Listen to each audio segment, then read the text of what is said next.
You know what?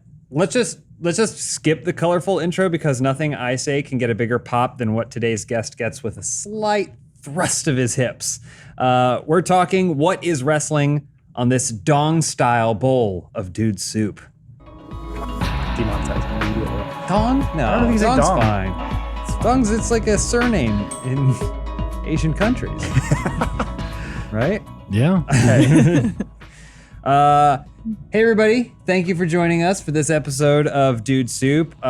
First things first, I want to introduce my guests, Elise Willems. Hey, thanks for having me. Very happy to have you. Adam Kovic. Hi. And the one, the only, Joey Ryan.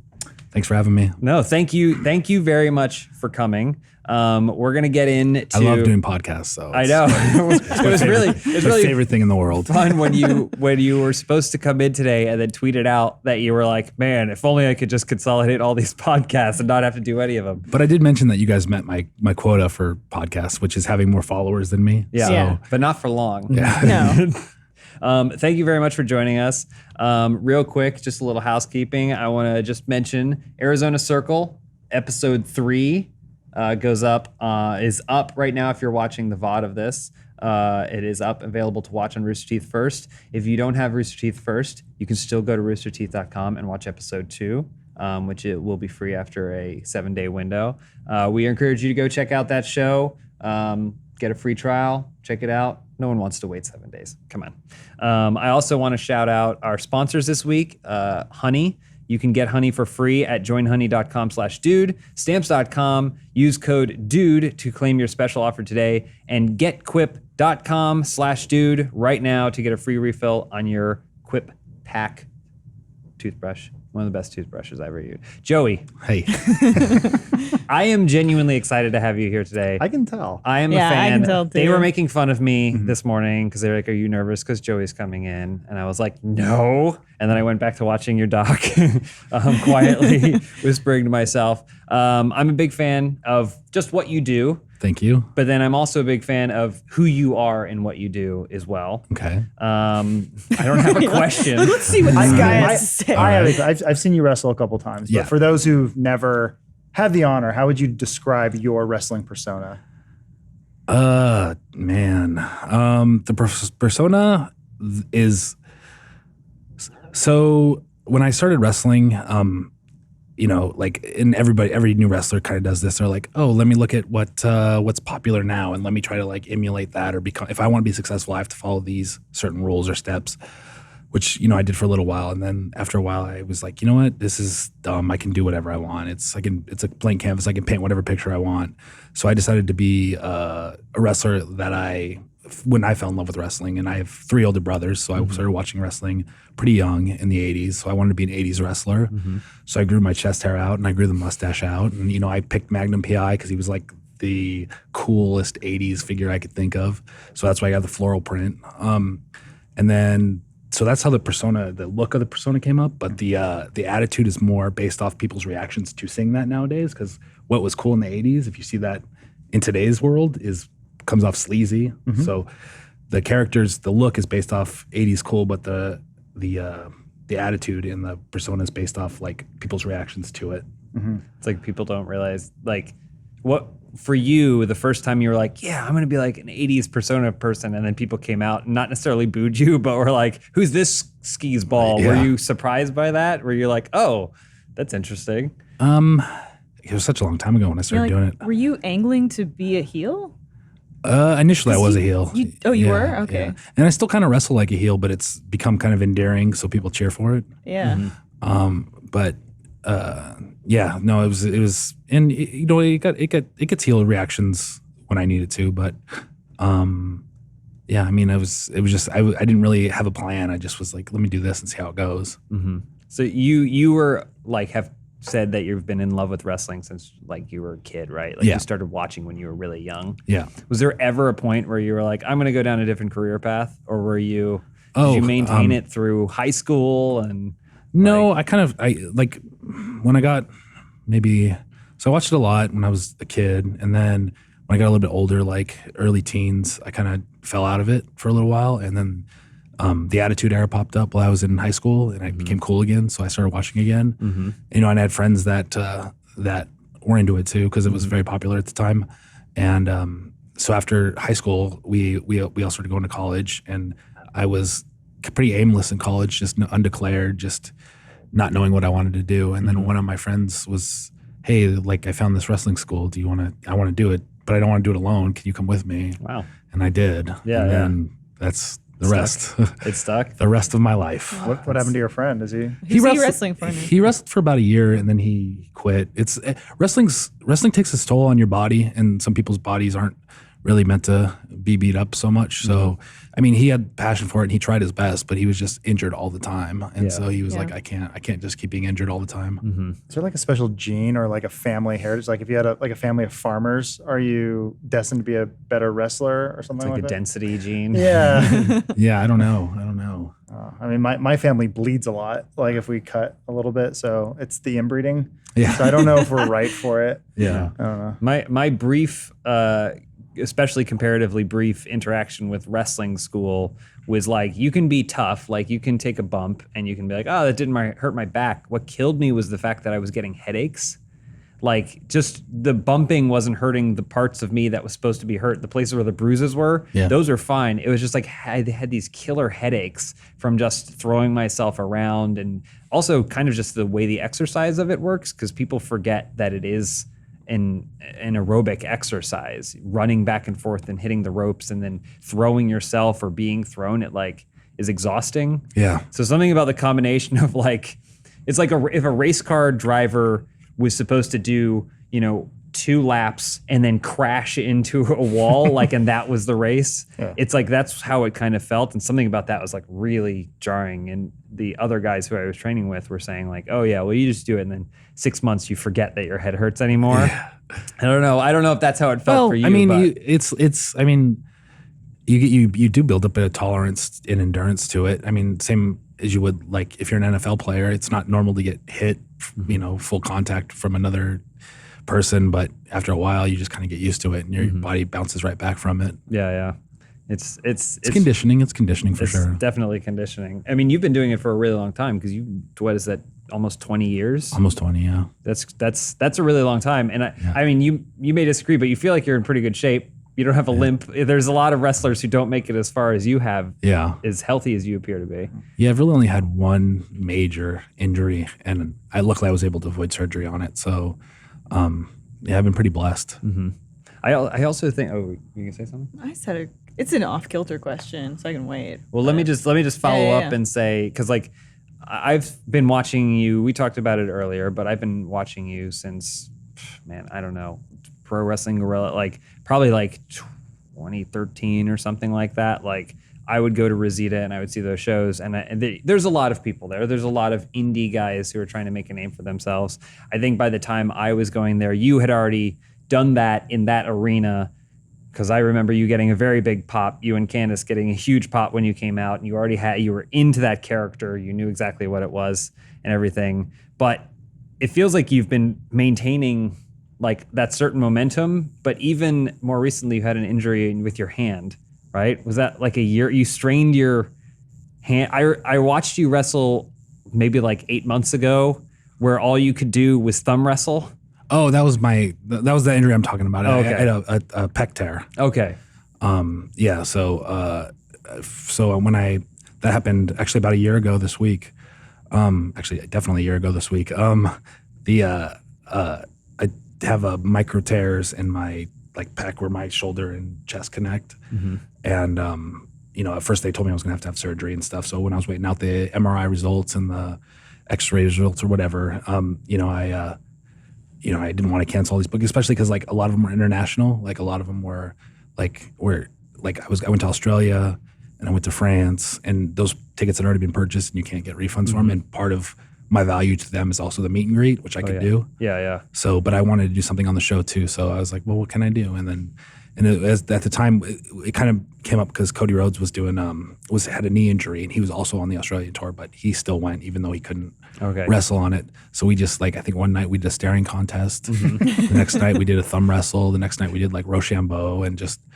I don't know if you were intending to do this back when you were kind of like, the indie scene is like mean, it's almost, I don't know if a golden age is the right term for it, but there's this like new scene in wrestling where people obviously know WWE. It's like a renaissance. It's like feels like. but it's been happening for a while where you go for a show, not necessarily for the story, an ongoing story of wrestling. You want to see a character. I mean, I think it's also a reflection of WWE because I've said it for a long time, most characters are tattooed and angry. Like that's their gimmick. Yeah. And that's like 90% of the roster.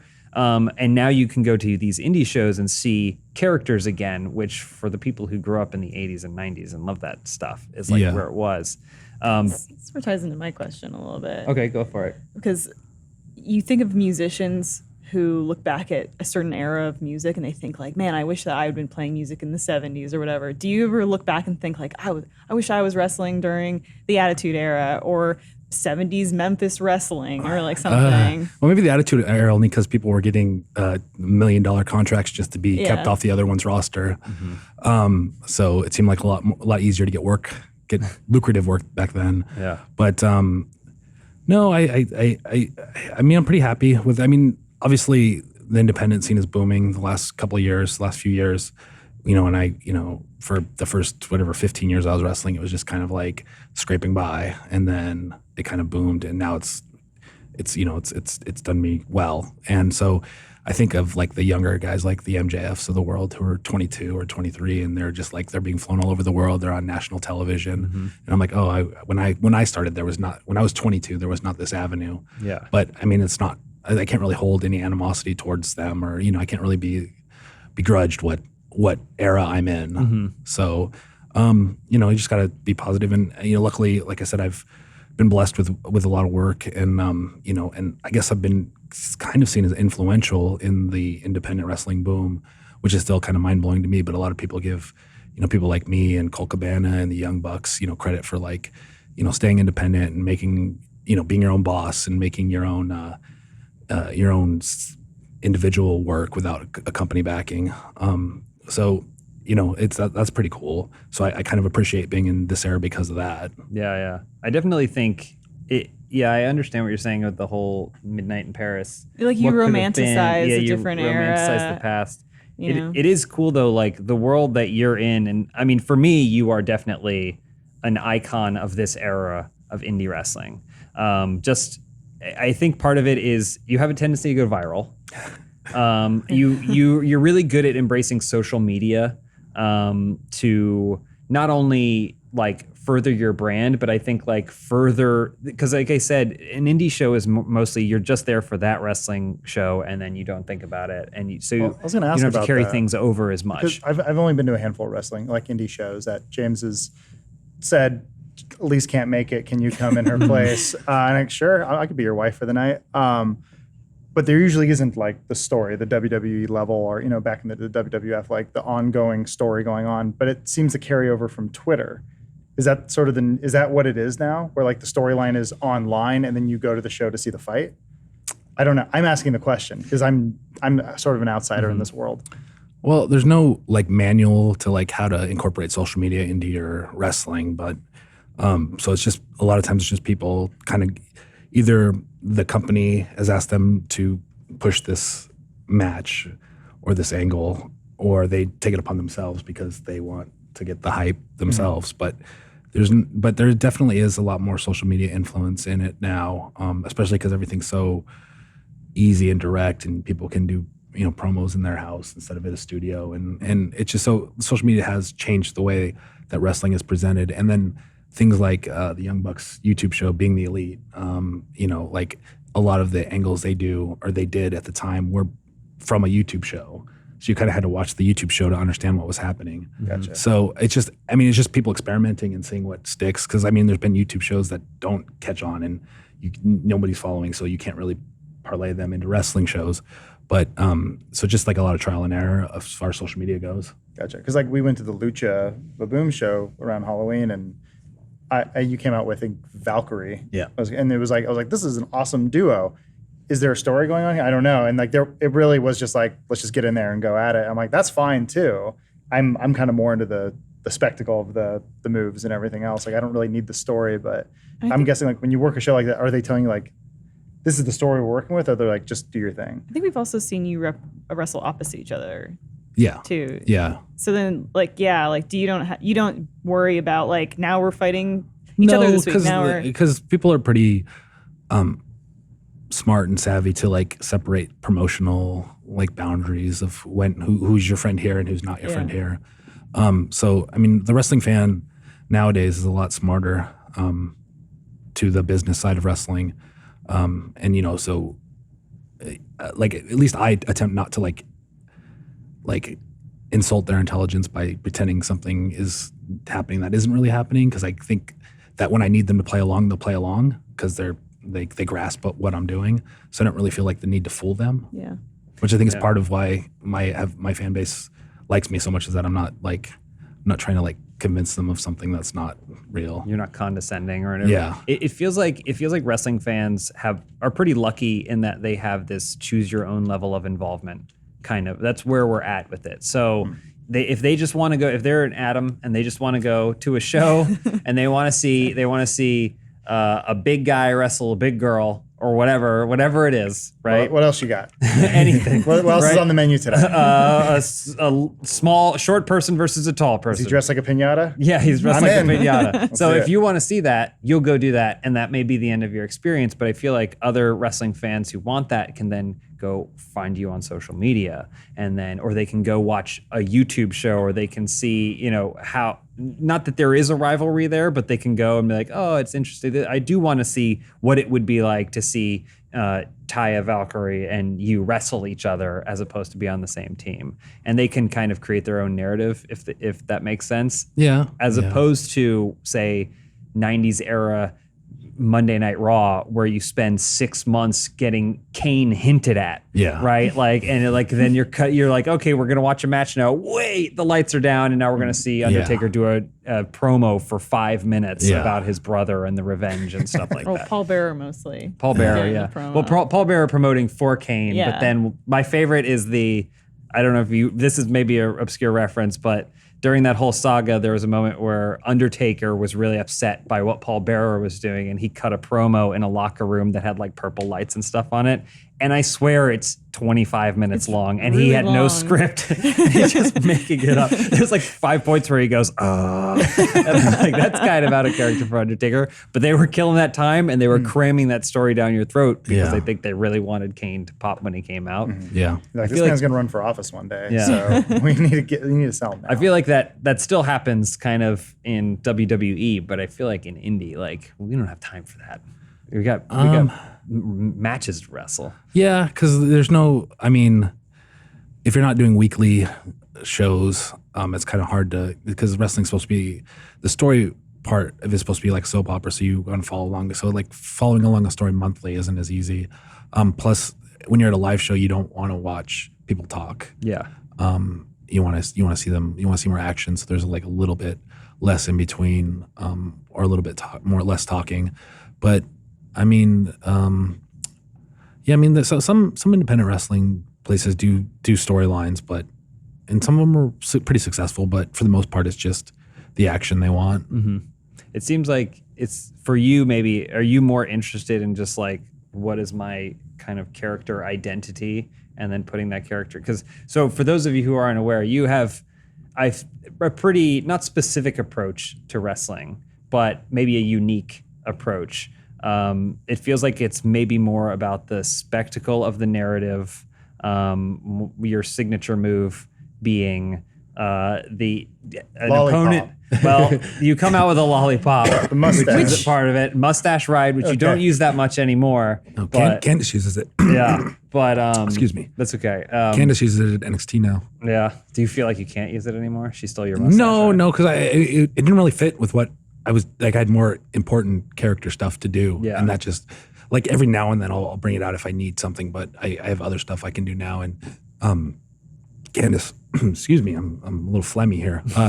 Candace needed a finisher in NXT, so she started doing that. I think she's doing the lion salt now, but for a while she was doing the second rope swinging neck breaker. Yeah. Cool. Describe the mustache ride to me.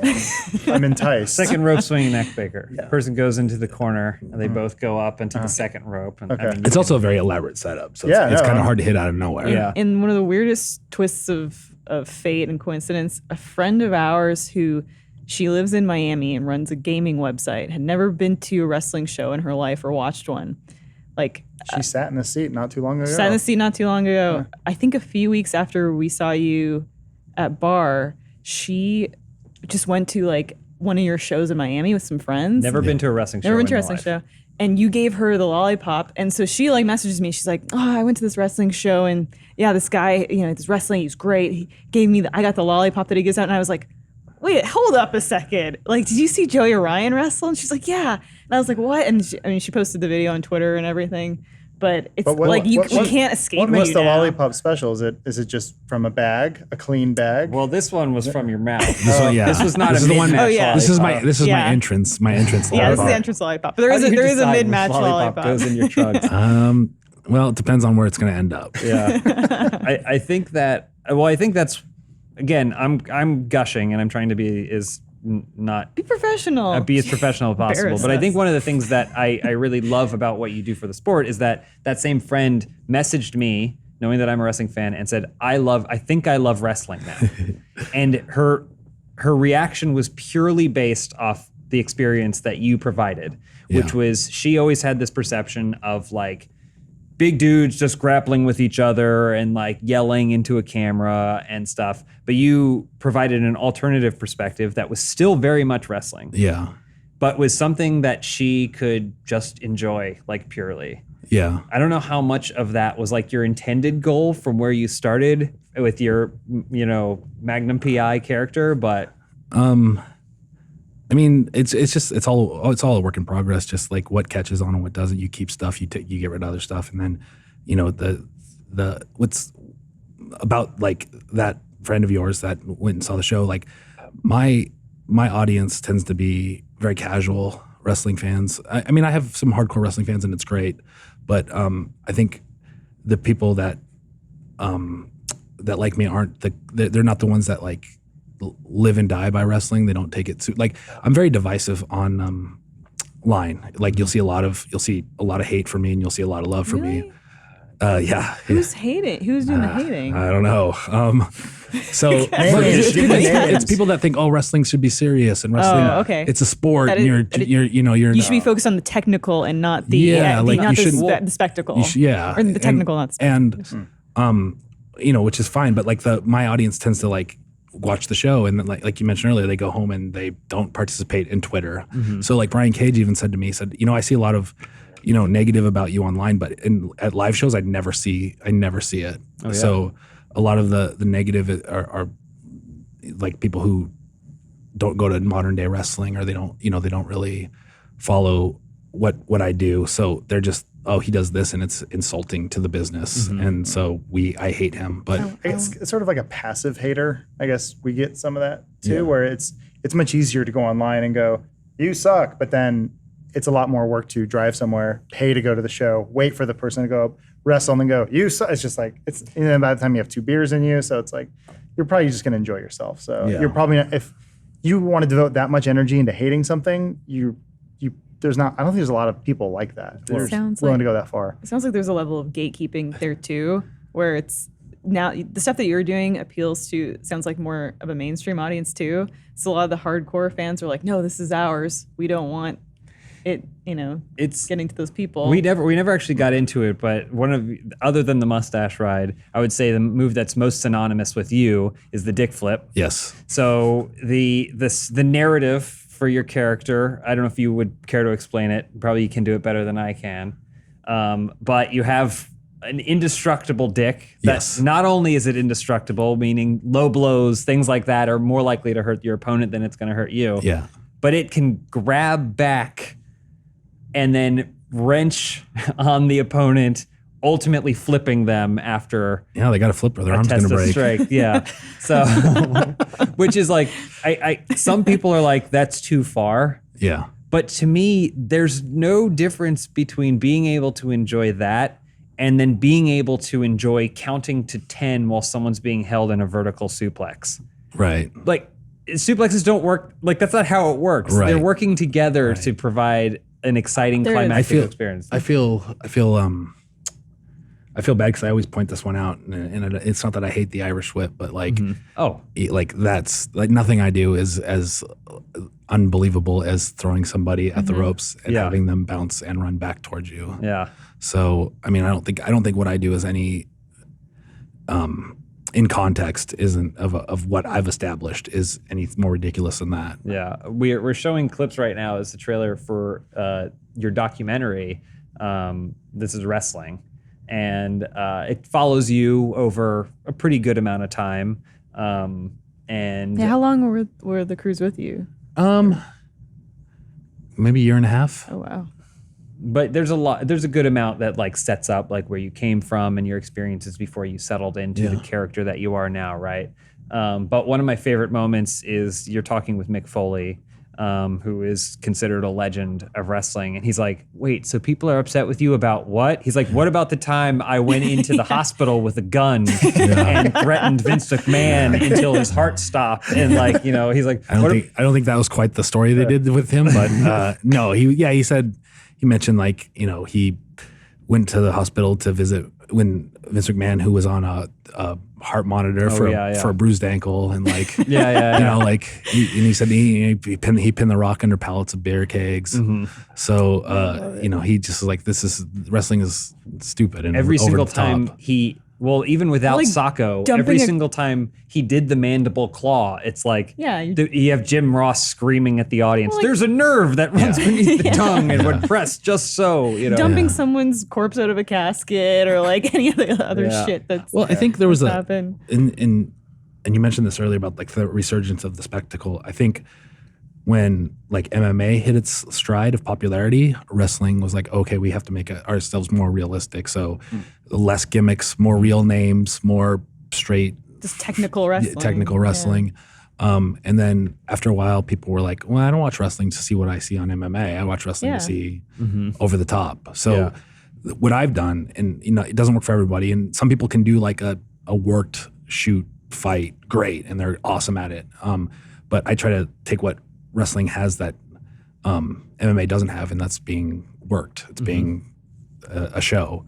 So I try to really, really push that, and that's kind of how like stuff like the dick flip comes up. Is that I don't really think in the context of what I'm doing or the story I'm telling, it's over the top ridiculous because people can buy into it. Yeah.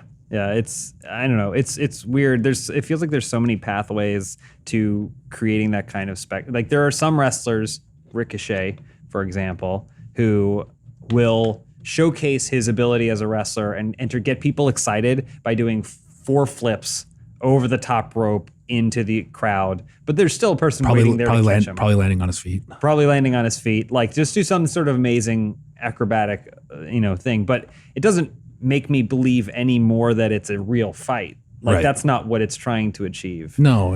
It's supposed to be entertainment. You know, it's anything that you can do that's entertaining.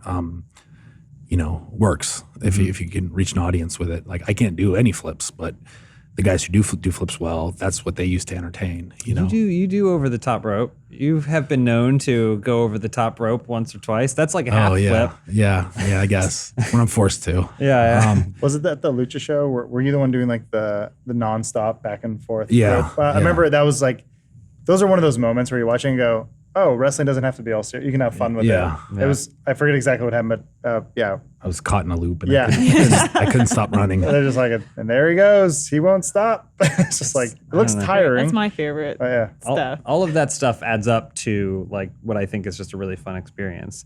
But if you use Honey in your browser, that will add up to a whole bunch of savings. The holidays are right around the corner, and that means it's time to spend a little money on gifts. But there's no reason to spend more money than you have to. Finding the lowest price is easy if you have Honey, a free browser extension that automatically finds the best promo codes whenever you shop online.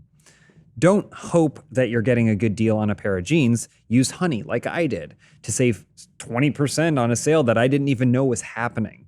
No digging for expired coupons. Honey knew exactly what I wanted to buy and saved me the time and money buying it. This isn't just a way to save a couple bucks on pants, though. Honey has saved more than $1 billion for its over 10 million members at over 20,000 online stores. That's a lot of numbers, but they all mean very good things. So if you're buying gifts this holiday season, then you need Honey.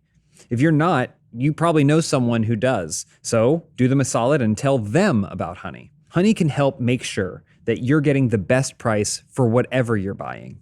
It's free to use and installs in just 2 clicks.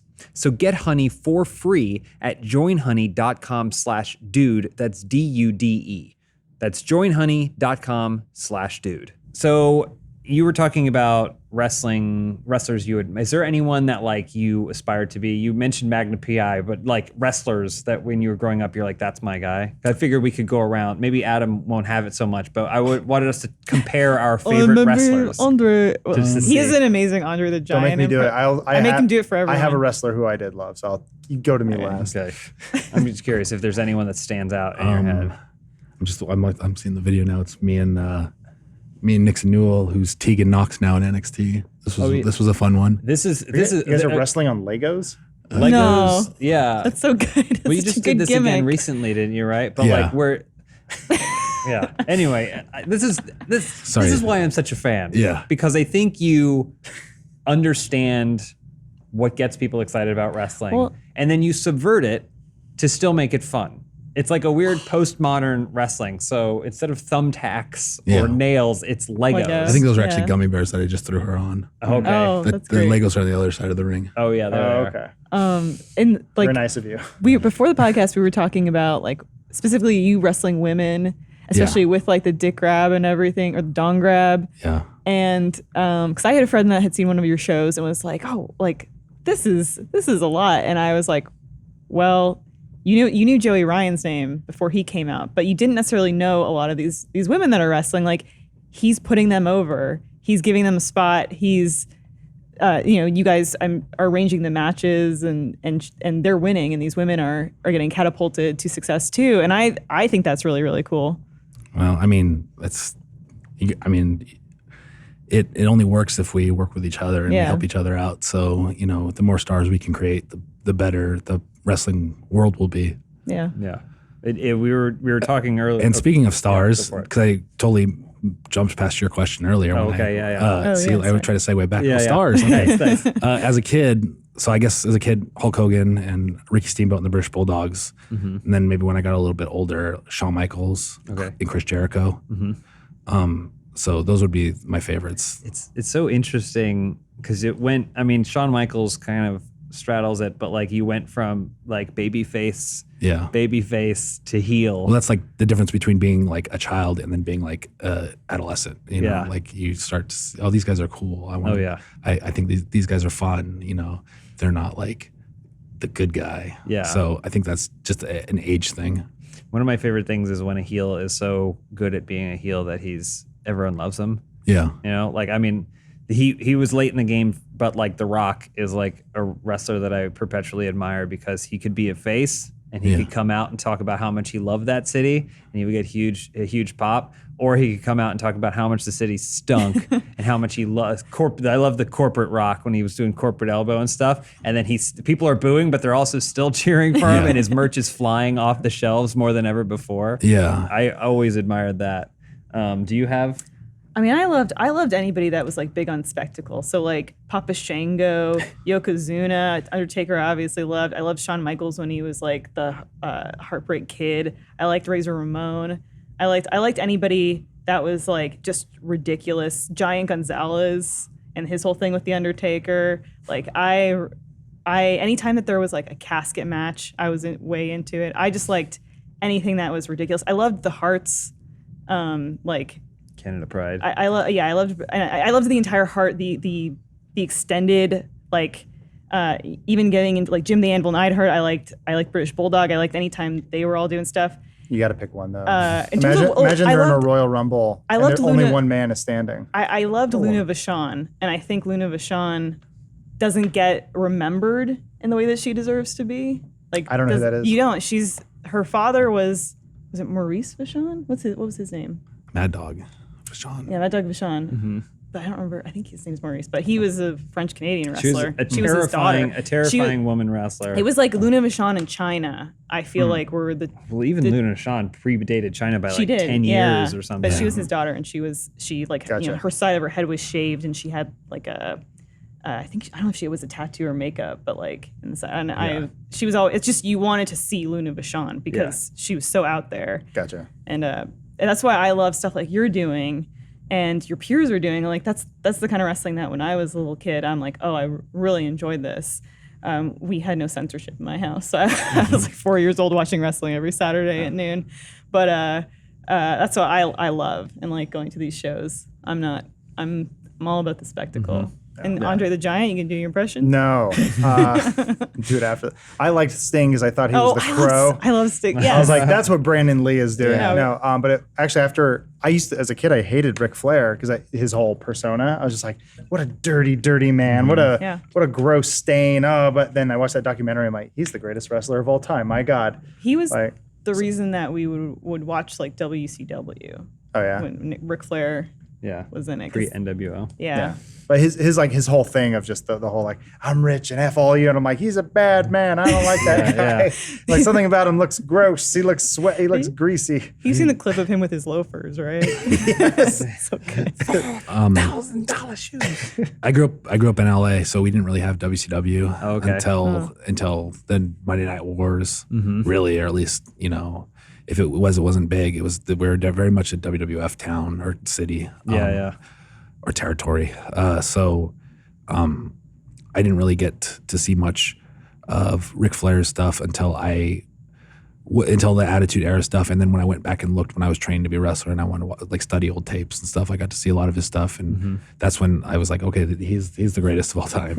Yeah. When Hulk Hogan says it in the documentary, he's like, no, don't talk about me. Like, he's like, look at Rick in the ring for 6 hours. Like, dude's a champ. Well, there's a lot of wrestlers who at the time I didn't appreciate, and then as I got up and kind of learned more and more about the entertainment and the business and just how the work of it all. And Ric Flair is definitely one that I underappreciated while I was watching. And it was sacrilege because I grew up in Charlotte, North Carolina. And so Ric Flair was definitely one. And then Stone Cold Steve Austin was another. I never was on the Stone Cold Steve Austin thing. I think just in general, his whole like working class guy gimmick, like that was never something that resonated with me. But listening to his podcast and hearing him talk about it, I realized how much I was getting worked by that, like how good he was, that I was getting worked by all of that. How so? What do you mean? Like he's that good. Like he wasn't that much of a redneck working class guy. Like he had already been through several other gimmicks in wrestling, but he was so good at that and being that that I couldn't get into it. Don't tell Adam Sting started as blonde. Oh no, I know what he used to look like. Surfer Sting. Yeah. Surfer Sting. I saw normal Sting or blue Stinger or whatever it was, and then he was Crow Sting, and then he was Red Sting when it was NWO. Wolfpack. The Wolfpack. That's actually what got me back into wrestling when I was a teenager, because my friends were like, "Did you know Hulk Hogan's back and he's part of the NWO?" I'm like, "What's this NWO?" He's dyed his beard. He's painting on his facial hair and stealing a Jimi Hendrix song. It was fascinating, and the N64 game was awesome. So that also got me into Revenge. it. I also love. Did you play old wrestling games? Yeah, Revenge was it. Yeah, we're trying to get it working. So yeah, we can play it. We're trying to. The scientists are back in the lab trying to do something. I love Jerry Lawler so much, and it's remarkable how well Jerry Lawler was able, like, because he was so good as a wrestler, but he was so great as a commentator too. Like, which, I mean, they're like Kurt Hennig was pretty good when he commentated. I liked him too, but yeah, I think sometimes the best commentators have to be, or at least color commentators, right? Because they have to have like that edge to them, and they have to like talk from some other perspective that isn't the. We're here to do our job. It's like, well, I'm just here because I can't be in there kind of thing. For me, Shawn Michaels was the first wrestler that I like as a kid. I'm like, and he's smashing his mirror over people and stuff like that. Bret Hart. I would alternate. So I go Shawn Michaels. Hey, you can't do both. I'm a bad boy. And then I go, You can't have both Brett and Sean. Yeah. oh, not at the same time. Okay. Never at the same Okay. time. But that was phases in my life Okay. where I go Shawn Michaels. I'm a 5-year-old going, yeah, I'm a bad boy too. But then I'm an 8-year-old and I'm like, no, Bret Hart. He stands. He stands for what's right, Yeah. and he's also maybe one of the best wrestlers ever. But then I go back to Shawn Michaels. Like, all right, Shawn Michaels again. And I would basically just alternate between the two of them until it got to The Rock, and then from that point on, I was like, all right, well, The Rock he's good and bad all mixed into one. Yeah. I don't know. I loved it. We talked a little bit earlier about your favorite genre of music. Yes. And I will tie this back into wrestling, but can you tell our audience what your favorite genre of music is? 90s alt rock. 90s alt rock. Yeah. Did you, when you were a kid? I like music of today too, but a lot of the music of today I listen to were bands that I started listening to in the 90s. Billie Eilish. I don't think she was born in the 90s. Oh, I don't think so either. Yeah.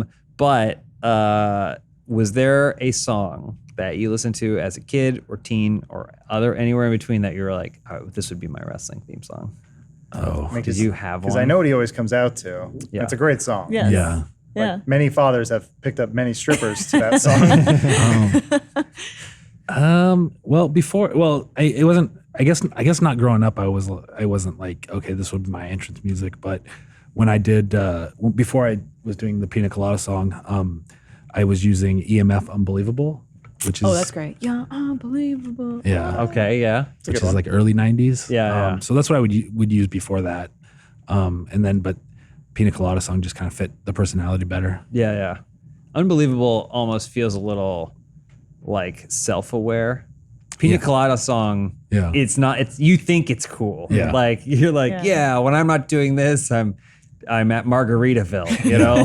and honestly, the tacos there are great. Margaritaville is usually a punchline, at least in our conversations. I don't know if we're ever like, good for Margaritaville I've for never existing. never eaten that one. It is just that song is funny to me on so many levels because Jimmy Buffett is a funny thing to me where he's like, I wrote this song and it's about that. I wrote it like 5 minutes before the show, and then I wrote a bunch of other songs sound like that song. And it was a restaurant. It's just like, what the fuck? I don't know. So it's a cheesy song that gets stuck in your head. And I was like, when I hear that, when you came out to that song, I was like, oh, perfection. This is great. It's okay if you like it. I don't mean to. It's funny because there's that episode of It's Always Sunny in Philadelphia where they're going to see Jimmy Buffett and they think he does the Pina Colada song. Yeah. And they're like, oh, I can't wait to hear that. And Wait, they're like, I got it mixed up. Yes, I said I- Pina Coladas. You were talking about Margaritaville. You absolutely and were. combine that with Pina Colada. I got it mixed up. Yeah, Fuck yeah. me. Yeah, absolutely. But I think it was maybe. It was either Dennis or Mac who was like, I don't think that's his song. And they're like, no, you're dumb. Oh my God. Yeah. It's his song. I never thought this would be an embarrassing moment for me. Where I got Jimmy Buffett mixed up with Pina Colada. Can't wait to see the comments. Who does the Most Pina people Colada won't song? care. Who's the artist? I guess I should give him credit since I've used it so It's not much. Jimmy Yeah. Buffett. It's Rupert Holmes. Of course, Rupert Holmes. Did anyone else at this table ever see the movie Dirty Work? Yeah, Norm Macdonald. There's that part where I think it's one of like Chris Farley's last scenes that he ever filmed, where they're like, what are you doing with the jukebox? He's like, there's a fight about to happen. I'm going to put on Rolling Stones, Street Fighting Man or something. He's like, G7. He goes, he hit G8. He goes, if you like pink. I'll start fighting. I was like, that's a dumb, funny moment. Anyway, I thought it was Jimmy Buffett. That's a good fight song. We've seen that any song with the right gimmick and the right person behind it can make a song. I mean, again, talking about bar wrestling, which is a local wrestling show every other Wednesday that I've recommended several times to friends and on this show as well. But if you are in Southern California, please check out bar wrestling. It is an amazing time. But most of the people, the wrestlers there, don't come out to a song from any more than like 92. Yeah. Like, PP Ray comes out to Obsession. Like every single wrestler, it seems like Rock Nest Jungle Monsters, Boy. Yeah. Jungle Boy. Like no one comes out. It's just like one of the things I noticed as like the third or fourth time I was gone. I was like, no one here has picked a song from after 95. Yeah. And I don't know what that is. Something about that era. I guess, I don't know either. It just kind of works out that way. It's like a throwback. I mean, again, back to the big characters and the wild colors and stuff, as opposed to everyone wearing black trunks and having shaved head. I guess maybe just music in general used to try to set more moods than, and that's when you trying to play a character, you find something that fits your mood. And I guess maybe music in years past has been more moody. Yeah. Maybe indie wrestling in like 10 years, everyone's going to come out to Coheed and Cambria. Yeah, right. Or whatever. What is Bat Country? Yeah. What's the band? Well, when I first started wrestling in the year 2000, in 2001, everyone was coming out to Drowning Pool. Yep. Oh yeah, Puddle of Mud. Yeah. Saliva. Down with the Sickness and Kid Rock, Ba Wada Ba, and jeez. what was it? Well, I'm trying to think of the other popular. Disturbed, I think. Disturbed is That Down with makes the sense. Sickness. Rammstein. There's no way Du that Hast. no one's coming out to do Haas. let for the that. let the bodies hit the floor. I feel like I've been to a wrestling show where someone came out. To Maybe Du Hast. Slipknot, right? I don't know. So I did backyard wrestling. I was a backyard wrestler when I was. Brag about it. I am bragging. This is me bragging about it. It clearly got Flex. me very far. But from friends of mine in the street, basically, because none of us could afford the pay-per-views on our own, Yeah. and we all liked wrestling, we'd each chip in $5. And I'm pretty sure one of the older kids' dad made out like a bandit because there were way more people than that equated to $60 or whatever paper. But we built a ring completely unsupervised by parents in the backyard of this friend's house, and we would do wrestling shows and we would tape them. And I was a face, just like my favorite wrestlers, I was a face for all of a week and a half before I turned heel. But I came out to Nas Hate Me Now, which was just kind of to the era. But then almost every other song, I think there was Rage Against the Machine. There was one guy who came out to Rage Against the Machine, and another guy came out to Kid Rock, Cowboy, which if I recall, someone eventually did. Oh, it was American Badass, Yeah. right? Oh, okay. Undertaker changed to the American Badass. It's like all this stuff was happening. We're like, we're in it. We're on the cusp. Nothing happened about it. Did you ever do backyard or anything? Or, Yeah. Yeah? Yeah, for sure. When I was like 15, 16. Yeah. Did you do the hardcore like? when No. ECW We was- were backyard sports entertainment. Nice. We there was like I don't know what it so, is.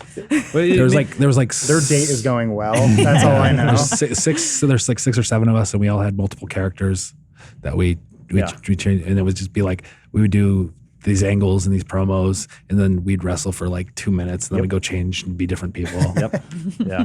It's a lot of work. Somewhere are these mini DV tapes that I have. Oh, recorded. I have all my stuff, and I'm always debating because like, and this is gonna sound egotistical, and maybe it is a little bit, but I'm pretty like untouchable right now in wrestling. So like as You far haven't as done Dude Soup yet. as well as far as like if I put out these really really bad backyard videos, like if I throw them up on my YouTube, like people will get a kick out of them, and it's not going to negatively affect me. Oh, yeah. Is what I kind of mean by being untouchables. It's not going to take my value. It's not going to take my value down at all. Yeah. So I've been considering putting these videos up. You should. Yeah. I was also in a band. agree. I was also in a band in high school, and I was thinking about putting the Is the it music, the music, alt rock the band? music. Yeah. Yeah. Back then they please. just called it alt rock, not 90s alt rock. Yeah. Very, Really enjoying very this 90s alt Nirvana rock. influence. What did you play? Drums. Nice. So I was thinking about, hey, what if I put these up on me? Because I have 500,000 subscribers, So should. like, what if one of these songs catches on and becomes a hit? Yeah. And I have to go find my other bandmates from 20 years ago. Except then there's going to be some wrestler out there who's using your song as Yeah. his entrance music. Yeah. And what are you going to do? You can't say anything in that scenario. Right. Yeah. Yeah, it's going to come back to bite you. No, I mean this is the same scam the director of the Boondock Saints tried. So he Oh, had what did he do? He had a band called the Boondock Saints, and they're right. we're buying your movie, we're buying your bar, and we're buying your band, and none of it worked out for him. Oh. But I think you so far you strike me as a nicer man than Patrick Duffy. Wasn't Patrick? Was his name Troy Duffy? The egotist. Patrick Duffy was also. I don't know why we're talking about Boondock Saints. Maybe because Death Strand is coming out, Norman Reedus is in it, and it's on my mind. But I don't know. You mentioned the band. I don't know. Oh, yeah, it's I a forgot thought about that. from The far director. away. Yeah. But if you want to send the thought back, I recommend you do it using stamps.com. We live in the future. I don't care what you have to say. We live in the future. You could be watching or listening to this episode on a computer that fits in your pocket and has digital access to all the world's information with the click of a button. So why are people still wasting a minute of their time at a physical post office? Stamps.com brings the post office to you. Don't fight traffic and wait in line to send your holiday cards and gifts. Use the service that can do anything a physical post office can while saving you money at the same time. Whether you're a small office like us, shipping the occasional package to our friends in Austin, or an online seller shipping out products by the dozens, Stamps.com can handle it all with ease. Use your computer to print official U.S. postage 24/7. Once it's ready, just hand it to your mail carrier or drop it off in the mailbox. It honestly could not be simpler. Plus, with Stamps.com, you get 5 cents off every first-class stamp and up to 40% off priority mail. Stamps.com is designed to save you time and money, which is why over 700,000 small businesses already use it. Don't spend a minute of your holiday season at the post office this year. Sign up for Stamps.com instead. There's no risk. With promo code DUDE, that's DUDE, you get a special offer that includes a 4-week free trial, free postage, and a digital scale. No long-term commitments or contracts. Just go to Stamps.com, click on the microphone at the top of the page, and type in DUDE. That's Stamps.com, code DUDE. Stamps.com, never go to the post office again, unless you just like it there. So we've talked about theme music, we've talked about where you've come. What's the future? Like, what is there something you haven't done yet that you really want to do? It doesn't have to be in wrestling, honestly. Like band? I feel like Band we've sounds cornered good. you with wrestling in this talk, but is there something you haven't tried or something you want to do? I mean, it's weird because like it's only when I kind of stopped planning for like the future that like doors started opening and like it just felt like I was more open to like I wasn't like I have to go here, so anything that's over here I'll ignore. It was like, oh, this is pretty cool, I'll go here, and then that explodes into something. I don't know if you could follow that, but so I don't really like to necessarily set goals, I guess, or because I feel like if you're so intent on reaching that goal, you're going to miss other things that come up because you're not as open. But I mean, I did the episode of Glow and that was really fun. So maybe some more acting stuff down the line, I guess I really love movies and being on sets and TV sets. So sometimes I'll do extra work if I have a few days off. Oh, that's cool. I'll go through central casting and I'll get I was on an episode of The Good Place. Really? Oh, really? Yeah, and I'm in an episode of Stumptown that's coming out. But just like in the background? Yeah, just in the background. Yeah, And yeah. people tweet it or they'll screen cap it and they'll be like, Yeah. "Oh, is that you?" That's right. So, but I just like being on a set. So it's kind of like my hobby a little bit. But having being like featured on Glow was really cool. So maybe more where I'm not just in the background. So what you're saying is that tag teaming with a guy from a YouTube channel about gaming and comedy is Adam not doesn't want out to of wrestle. I am busy. Stop asking him. What are you doing? This booth. It's really. I don't know if you noticed. The set's really uncomfortable. How many barrels of beer can you drink, Andre? Why are you stopping this? Don't make me do the Andre. Oh, okay, we'll so get it. I'll get it. We always have a guest on, and Elise's like, "Do your Andre the Giant impersonation." So good. First, it was for a voice actor Yeah. who's the guy who did the voice of Brain from Pinky and the Brain. Okay. So that was already live. Now she wants me in front of a wrestler. So I was like, "Why do you want?" It's so I love impressions. Because you like it when I don't sleep. Love impressions, and it's really good. Anyway. I'll do it for you when we do in the car. And the audience is tired of it. I think so too. Are they? I'm just saying, What's this self-promotion? Look at this. I didn't tell Omar to put this video on. He just did it. He's a little rough around the edges, but he has amazing potential. He misses a really good frog splash. Spoiler for the end of the documentary if you haven't seen it. We talking about Golden Boy here, or what was your name? James Angel. Oh, James. James Angel. Thank you very much. Trained by the great Ray Rosas and briefly Johnny Mundo / Hennigan Morrison, Danny Devine. So you're not ruling that. This is it's entirely in the cards, is what you're saying. I'm saying if the opportunity is there, I might jump on it. Great. We did That's all I need a to know. Funhaus exhibition show in LA, and you wrestled. It'd do really well. Yeah, maybe. I don't like to rule things out, because I feel like when you close doors, you miss opportunities. I will let you know it is a very small world we live in because I think our paths we're going to cross at one point or another. But one of the guys who works here goes, "Oh, I know the guy. He wrestled my friend, my roommate." We're like, "Oh, what happened?" He's like, "Let me show you the clip," and he shows me a clip of his friend. He's one of the guys from Guar, and he has a giant wrench hand. Oh man, I think his real name's Hunter. I can't remember what his stage name is. Yeah. Yeah, no, it's that I mean, I did wrestle, but I guess I did a thing with a guy from Bar. You did a thing. Yeah. But Sometimes it's not even wrestling. But then the night we went and saw Lucha, Guar was performing right next door. Yeah, that was like, crazy. oh, were they? That was Yeah. crazy. I didn't realize. Yeah, coincidence. because a bunch of our mutual friends were like, "We're next door. What are you doing?" I'm at a wrestling show. They're like, "Come to Guar." Like, no, there's naked women here and like people wrestling. It's awesome. Yeah, everyone either went to Guar that night or Lucha Vavoom. It But was they like one or the other. both audience exited covered in blood. Yeah. I guess that's a good question. You participate in. You're pretty regularly appearing at Lucha Vavoom, right? Yeah. I've been doing those shows pretty regularly for, since 2007. And so for anyone who doesn't know, it's like 50% professional wrestling and then 50% It's a burlesque. variety show. It's Yeah. a variety. There's comedy, there's burlesque dancing, there's wrestling, there's sometimes there's bands play. It's just a weird mix of entertainment, and it works. And they've been doing it for 20 years almost, and it sells out the Mayan Theater, two or three nights a week when they do it. And it's and it's super fun, and it's not like, it doesn't feel like, because the audience isn't necessarily wrestling fans, or just like people out on the town on dates, or like, hipsters or something. And so like there's not so you're a little bit like you're not under the microscope when you wrestle a little bit, so you can have a little bit more fun. And then you're also trying to, because there's live comedians doing commentary over you, so you're trying to feed them comedic things to talk about, or else, because if you're super serious, then they're not going to have much material. Yeah. So you're trying to help them out by being a little bit more, and the audience is usually drunk and super receptive of everything. So Yeah.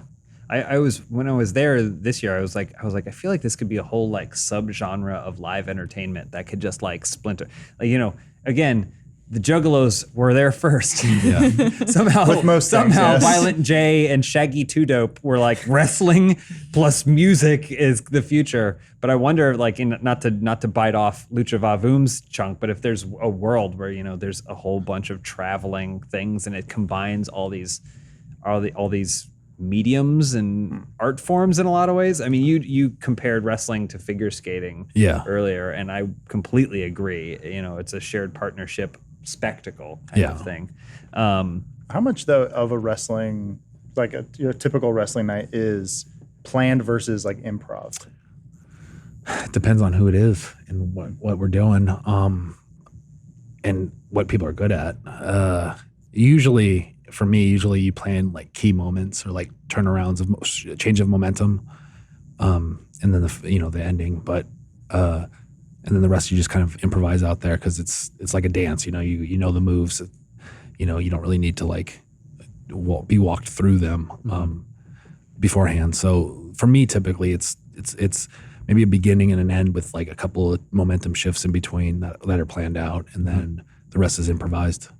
It's cool. It's always kind of mind blowing hearing when people are like, okay, we went backstage, we talked for 5 minutes, and then they put on a 10-minute show, and it's just like, it is impressive. People can do it pretty quick, and then like especially in like also if it's somebody I've wrestled a bunch of times, then I already know what they do, and I don't really need to talk to them about it, because they'll just pick me up and I'll be like, okay, this is this thing he does. So the familiarity with your opponent also will change the amount that you plan. Yeah, it's really I love that mentality of it. I think it's something that doesn't get nearly as much credit as it should, because obviously, and it's intended. It's like magic. If you stood up on stage and you explained how you're going to hide the dove in your back pocket to be able to reveal it at the end, it might be fascinating for some people like me who's more curious about that. But I think for most people that just want to imagine that a dove came out of nowhere, it's maybe not as cool. But I feel like it doesn't necessarily always get the credit it deserves.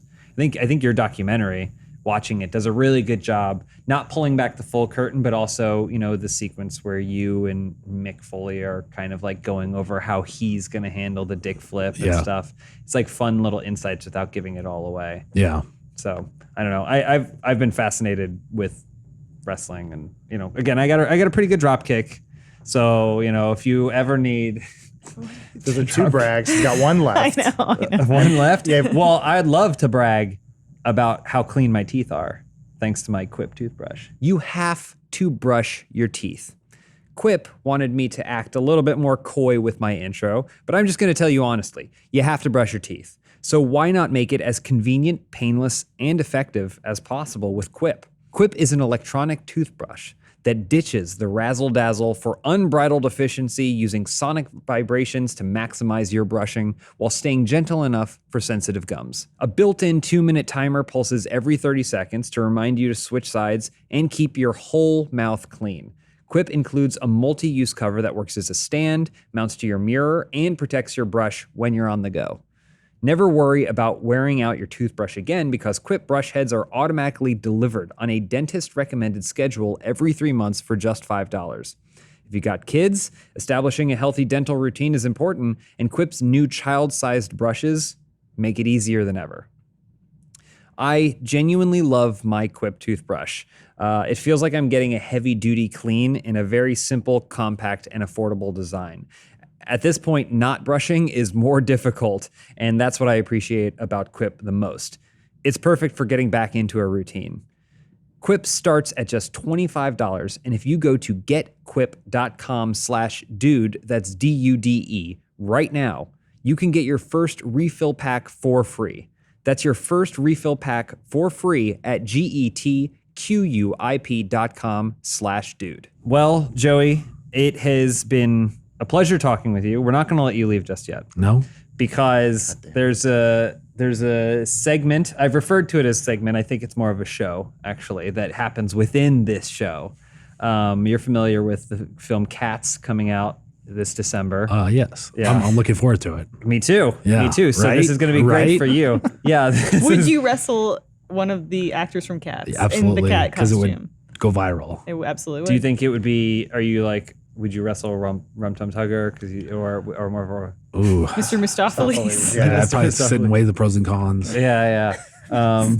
But so we have a segment / show within a show called Countdown to Cats. How's it get faster every time? It does. So I have a really good drop kick, and I also made that. Yeah.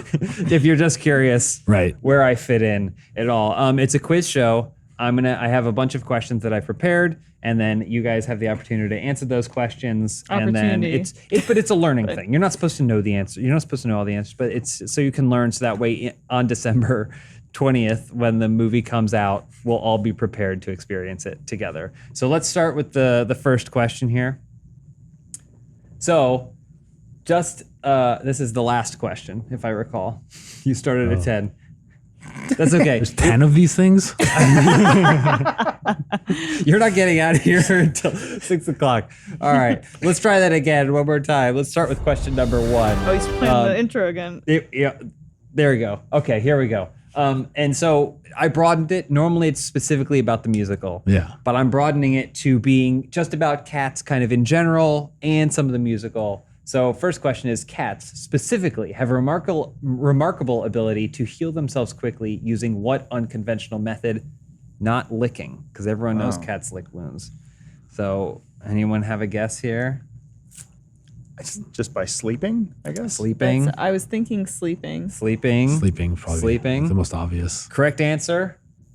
Purring. Oh. Cats soothing purr. them? Cats purr at a frequency that allows muscles to heal faster. I did not know that, but now thanks to Cats 2019, I do. Makes no sense. But that's okay. Again, it's just thank you. Yeah, let's hit that intro. All right. Next question.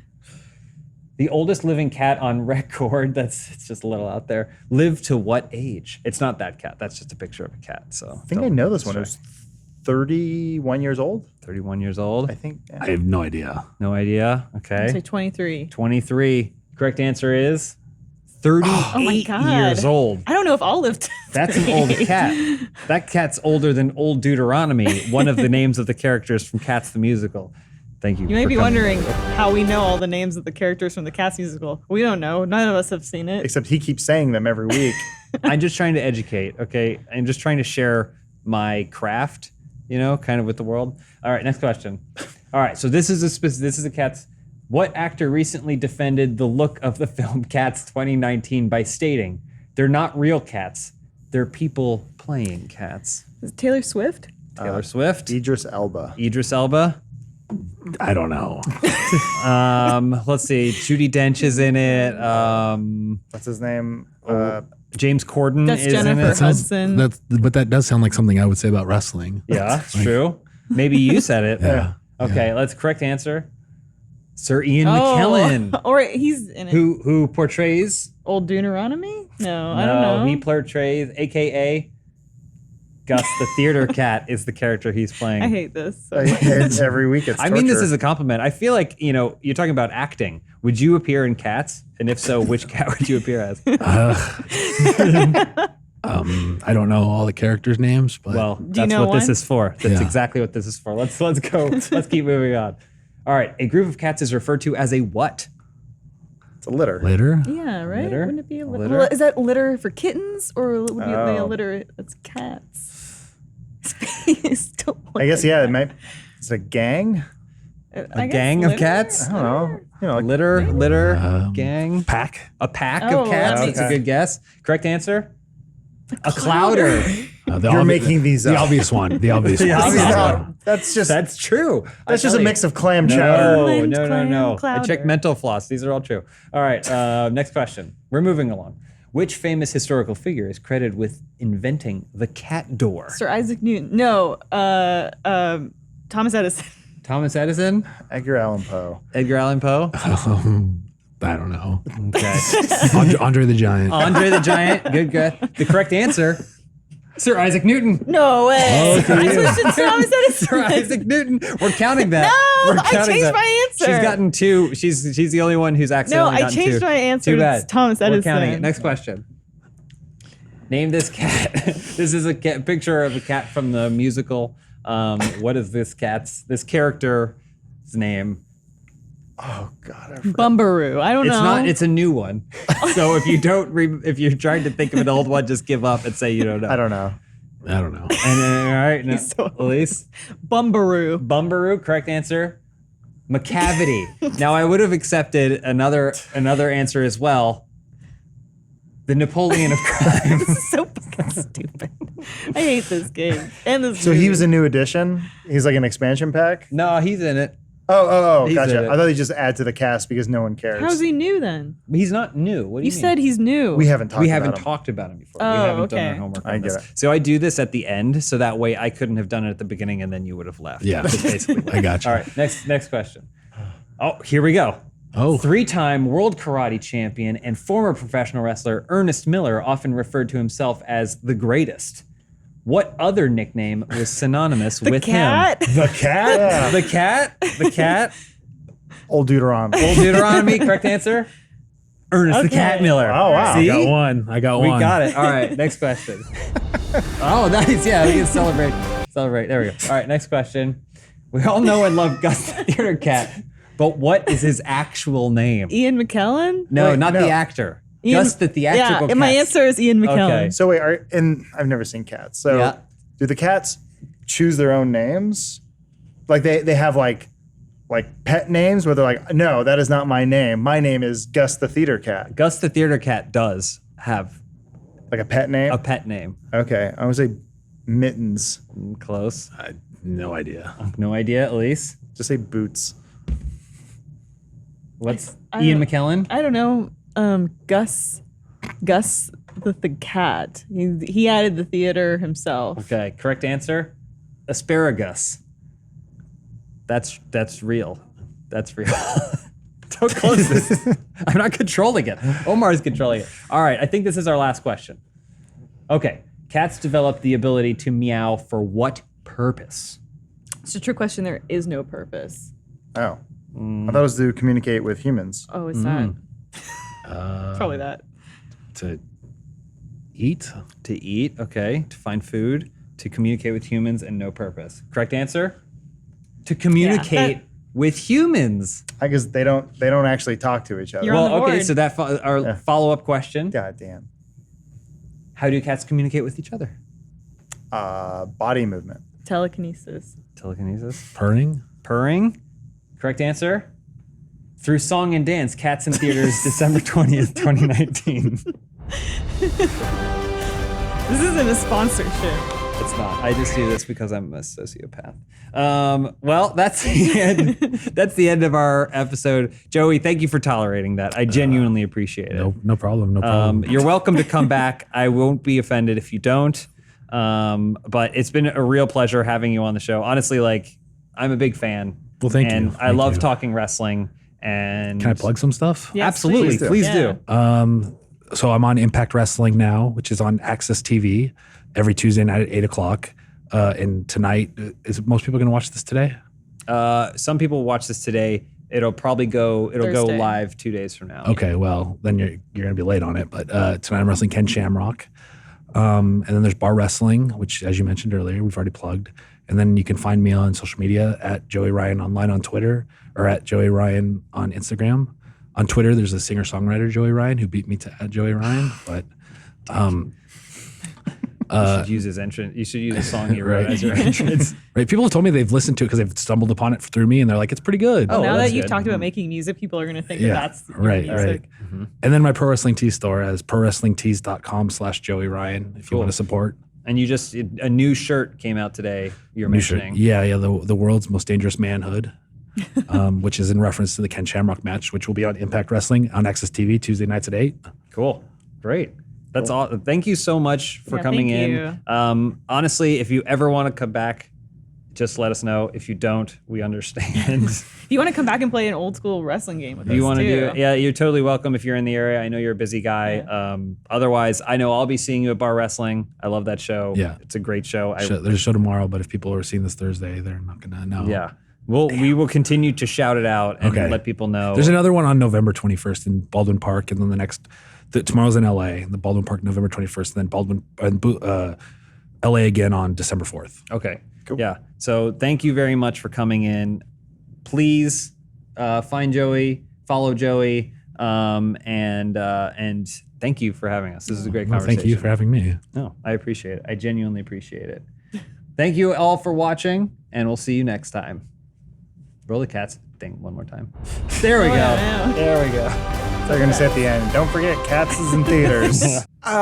So and there's some other weirdness about it too. How it is the United States and it is Russia, but it's not Syria. That's the one that they changed, I guess. Yeah. So it's I don't care that much about that controversy because it is for narrative purposes. Like I think it's like a wow, probably shouldn't have done that. But I'm not like wow, cancel the video game.